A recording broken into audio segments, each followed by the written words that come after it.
Oke, bertemu lagi bersama aku Eko Prastio Nurbudi Wiranto. Assalamualaikum warahmatullahi wabarakatuh. Ya, sampai bertemu lagi dengan aku Eko Prastio Nurbudi Wiranto. Pada kali ini aku mau mempresentasikan hasil temuan aku ya tentang artikel. Oke, dari kamera satu kita pindah ke layar laptop.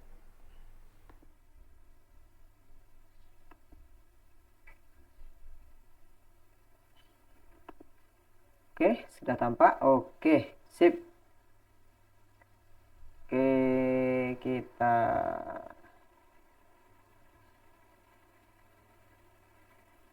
suara udah aman ya. Oke, lanjut. Yang pertama ialah mengenal Ki Hajar Dewantara dan gerakan pendidikan Taman Siswa. Selanjutnya, mulai dari pendahuluan, Ki Hajar Dewantara sebagai Bapak Pendidikan merupakan salah satu penemu model pendidikan klasik Indonesia yang dulu dipandang sesuai dengan visi misi serta konsep pendidikan sepanjang zaman, serta dapat mengoptimalkan pembentukan kultur generasi muda Indonesia berdasarkan 3 aspek pendidikan maupun aspek sosial dan spiritualitasnya. Kemudian yang kedua, Ki Hajar Dewantara yang telah mengenal dunia pengajaran dan pendidikan selama 1 tahun di sekolah Adi Dharma, memutuskan untuk mendirikan sebuah perguruan yang cocok untuk mendidik generasi Indonesia. Maka pada tanggal 3 Juli 1922 didirikan sebuah perguruan di Yogyakarta dan dikenal sebagai Perguruan Taman Siswa. Yang ketiga, organisasi Taman Siswa didirikan karena ketidakpuasan dengan sistem pendidikan saat itu. Pada saat itu, pemerintahan Belanda masih menguasai Indonesia dan sistem pendidikannya. Pemerintah Belanda tidak mengizinkan semua orang Indonesia bersekolah. Hanya anak-anak bangsawan, keluarga kaya, dan bangsawan yang diizinkan untuk sekolah. Yang keempat, Ki Hajar Dewantara memiliki pandangan bahwa tujuan pendidikan memajukan bangsa secara keseluruhan tanpa membeda-bedakan agama, etnis, suku, budaya, adat, kebiasaan, status ekonomi, status sosial, serta didasarkan kepada nilai-nilai kemerdekaan yang asasi. Pendidikan sebagai daya upaya untuk memajukan bertumbuhnya budi pekerti atau kekuatan batin, karakter, pikiran, intelek, dan tubuh anak dalam rangka kesempurnaan hidup dan keselarasan dengan dunianya. Selanjutnya yaitu masalah dan tujuan penulisan artikel ini. Yang pertama, bagaimana sejarah terbentuknya Taman Siswa dan perkembangan Taman Siswa yang didirikan oleh Ki Hajar Dewantara. Tujuannya yaitu penelitian ini bertujuan untuk menggali berbagai sejarah terbentuknya Taman Siswa dan perkembangan Taman Siswa. Oke, masuk ke metode penulisan. Metode penelitian ini adalah kajian pustaka atau library research. Kajian pustaka merupakan teknik penelitian dengan cara melakukan penelusuran yang berkaitan dengan mengenal Ki Hajar Dewantara dan gerakan pendidikan Taman Siswa. Pendekatan dalam penelitian ini menggunakan pendekatan kualitatif karena data yang dihasilkan berupa data deskriptif, sedangkan jenis penelitiannya menggunakan jenis penelitian studi pustaka atau library research, yaitu penelitian yang berdasarkan pada kajian, tulisan-tulisan atau pustaka yang sesuai dan relevan dengan penelitian tersebut. Oke, selanjutnya literatur yang relevan. Yang pertama yaitu yang ditulis oleh Ismaul Fitroh 2023 tentang pemikiran Ki Hajar Dewantara dalam tinjauan historis, menyatakan bahwa pendidikan Taman Siswa dilaksanakan berdasarkan sistem Among, yaitu sistem pendidikan yang berjiwa kekeluargaan dan bersendikan kodrat alam dan kemerdekaan.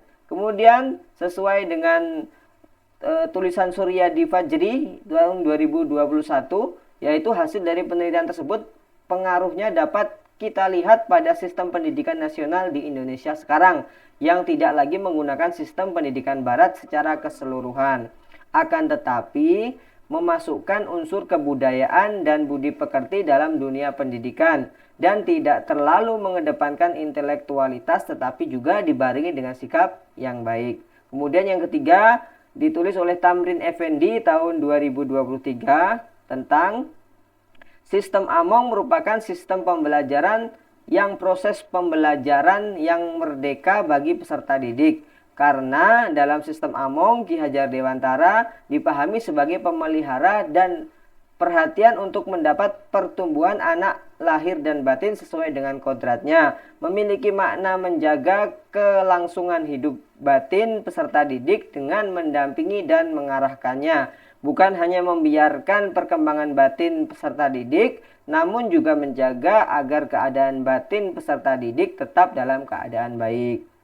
Oke, selanjutnya biografi singkat tentang Ki Hajar Dewantara. Ki Hajar Dewantara memiliki nama asli Raden Mas Suwandi Suryaningrat. Beliau berasal dari keturunan Keraton Yogyakarta.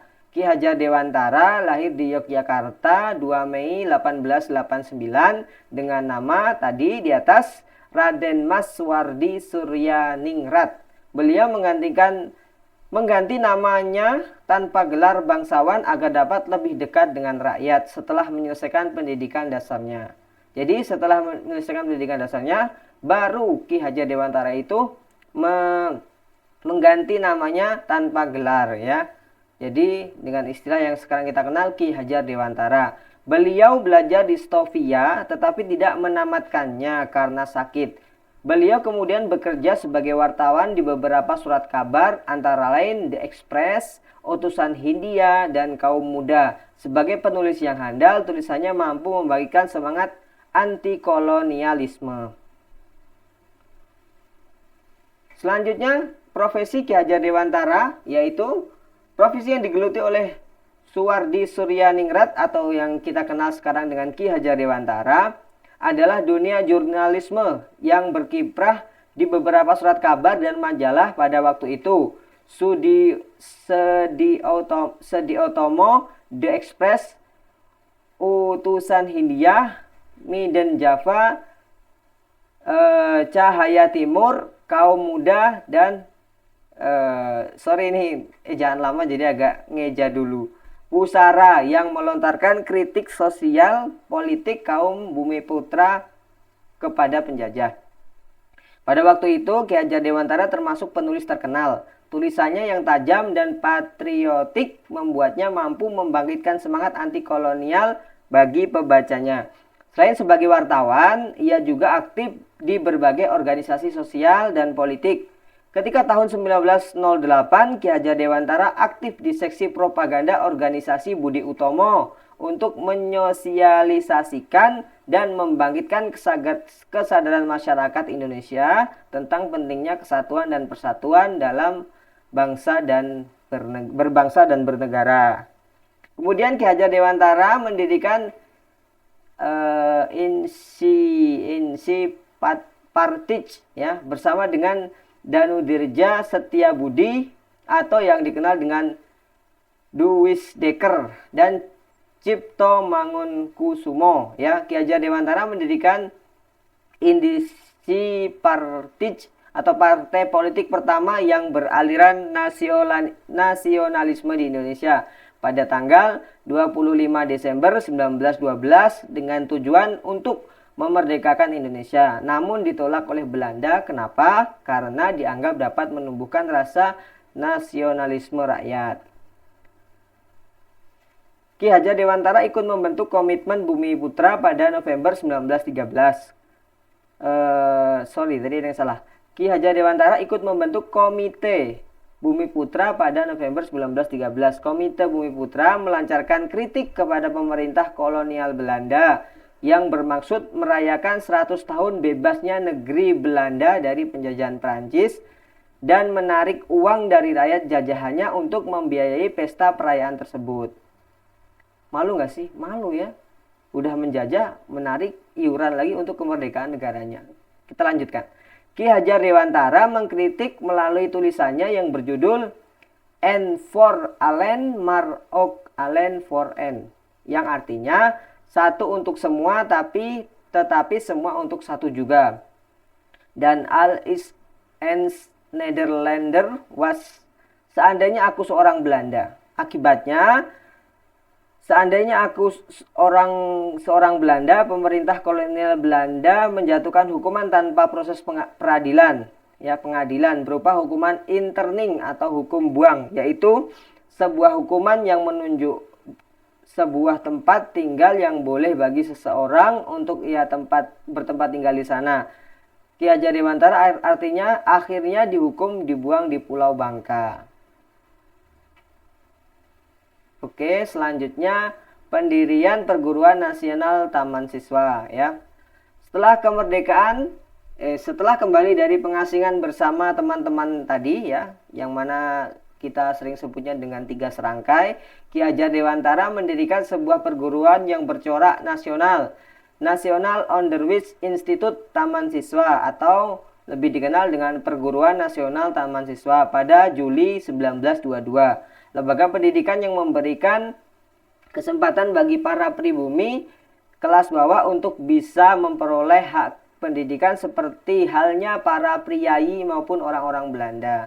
Jadi Ki Hajar Dewantara ini menuntut ya, protes gitu dengan pemerintahan kolonial Belanda kala itu. Masa yang bisa belajar hanya orang-orang yang kaya, orang-orang yang bekerja bekerja sama dengan Belanda gitu kan. Tapi untuk orang rakyat miskin tidak ada sekolah. Maka dari itu ini sebagai protes Ki Hajar Dewantara agar semuanya berhak mendapatkan pendidikan yang sama gitu. Dalam membangun taman siswa, banyak rintangan yang dihadapi Ki Hajar Dewantara. Pemerintah kolonial Belanda berusaha membatasi dengan mengeluarkan ordonansi sekolah liar pada 1 Oktober 1932. Di Indonesia, Ki Hajar Dewantara mencurahkan perhatian di bidang pendidikan sebagai bagian dari alat perjuangan meraih kemerdekaan kala itu. Perguruan Taman Siswa sangat menekankan pendidikan rasa kebangsaan kepada peserta didik agar mereka mencintai tanah air dan berjuang untuk memperoleh kemerdekaannya sendiri. Ya. Kemudian Ki Hajar Dewantara mendirikan Taman Siswa. Ya.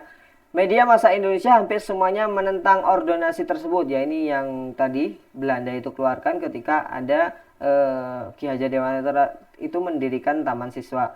Di antaranya Harian Suara Surabaya, Harian Perwata Delhi, dan berbagai organisasi politik. Perjuangannya di bidang pendidikan dan politik itulah membuat pemerintah Indonesia menghormatinya dengan berbagai jabatan dalam pemerintahan Republik Indonesia. Di antaranya adalah mengangkat Ki Hajar Dewantara sebagai Menteri Pendidikan dan Kebudayaan pada tahun 1950, mendapatkan gelar Doktor Honoris Causa dari Universitas tertua di Indonesia, yaitu Universitas Gadjah Mada pada tahun 1959, serta diangkat sebagai pahlawan nasional pada tahun 1959. Atas jasa-jasanya dalam merintis pendidikan umum, beliau Ki Hajar Dewantara dinyatakan sebagai Bapak Pendidikan Nasional Indonesia dan hari kelahirannya dijadikan Hari Pendidikan Nasional. Menurut Surat Keputusan Presiden Republik Indonesia nomor 305 tahun 1959 pada tanggal 28 November 1959. Kemudian di akhir hayatnya Ki Hajar Dewantara meninggal dunia di Yogyakarta pada tanggal 26 April 1959 dan dimakamkan di Taman Wiyata Brata. Oke. Kemudian kita lanjutkan konsep trilogi Ki Hajar Dewantara. Yang pertama, Ingarso Sung Tulodo. Ya, apa maksudnya? Ingarso Sung Tulodo menekankan pada ranah afektif yang berkaitan dengan sikap, perilaku, emosi, dan nilai. Ranah ini mengenai perilaku-perilaku pendidik yang akan menjadi teladan bagi peserta didik, karena sejatinya setiap apapun yang dilakukan pendidik akan menarik perhatian dan contoh bagi peserta didik. Maka guru, ada pepatah mengatakan, digugu dan ditiru, ya, diikuti, dan semua gerak-geriknya diikuti oleh siswa. Ya. Di dalam undang-undang disebutkan bahwa ada 4 kompetensi yang harus dimiliki oleh seorang guru. salah satu di antaranya adalah kompetensi kepribadian. Kompetensi kepribadian merupakan kemampuan personal guru yang mencerminkan kepribadian yang mantap, stabil, arif, dewasa, berwibawa, dan menjadi teladan bagi peserta didiknya. Kemudian konsep trilogi Ki Hajar Dewantara yang kedua, Ing Madya Mangunkarso. Ajaran Ing Madya Mangunkarso ini erat kaitannya dengan kebersamaan, kekompakan, dan kerjasama. Yaitu seorang pendidik atau guru tidak hanya melihat kepada orang yang dididiknya, tapi juga harus berada di tengah-tengah orang yang dididiknya. Maksudnya apa? Di dalam Undang-Undang Nomor 14 Tahun 2005 tentang guru dan dosen disebutkan bahwa ada 4 kompetensi yang harus dimiliki oleh seorang guru, diantaranya kompetensi pedagogik, yang artinya bahwa seorang guru harus mampu mengembangkan peserta didik untuk mengaktualisasikan berbagai potensinya. Seorang guru juga harus mampu memfasilitasi siswanya untuk membentuk kepribadian baik secara akademik maupun non-akademik. Kemudian yang terakhir, Tutwuri Handayani. Artinya mengikuti dari belakang, dan Handayani artinya memberikan dorongan moral atau dorongan semangat, sehingga memiliki arti seseorang harus memberikan dorongan moral dan semangat kerja dari belakang. Pendidik harus mampu memberikan kemerdekaan kepada peserta didiknya dengan memperhatikan sepenuhnya untuk memberikan petunjuk dan pengarahannya kepada peserta didik. Dalam Undang-Undang Nomor 14 Tahun 2005 tentang guru dan dosen terdapat 4 kompetensi yang harus dimiliki oleh seorang guru, diantaranya kompetensi sosial, artinya seorang guru harus mampu berkomunikasi secara afektif, empatik, dan santun dengan sesama pendidik maupun siswa. Oke, kesimpulannya dari artikel yang saya tulis yaitu Taman Siswa merupakan bentuk perlawanan terhadap sistem pendidikan kolonial Belanda yang tidak adil dan tidak menghargai kebudayaan pribumi. Taman Siswa juga merupakan sarana untuk menumbuhkan semangat nasionalisme dan kemerdekaan di kalangan masyarakat Indonesia kala itu. Taman Siswa berkembang dengan pesat dan memiliki pengaruh yang besar dalam perjuangan kemerdekaan Indonesia. Taman Siswa masih eksis hingga saat ini dan terus berupaya untuk mengembangkan pendidikan yang berkualitas dan relevan dengan zaman. Jadi itu artikel yang sudah saya tulis sebagai tugas akhir kuliah filosofi pendidikan ya.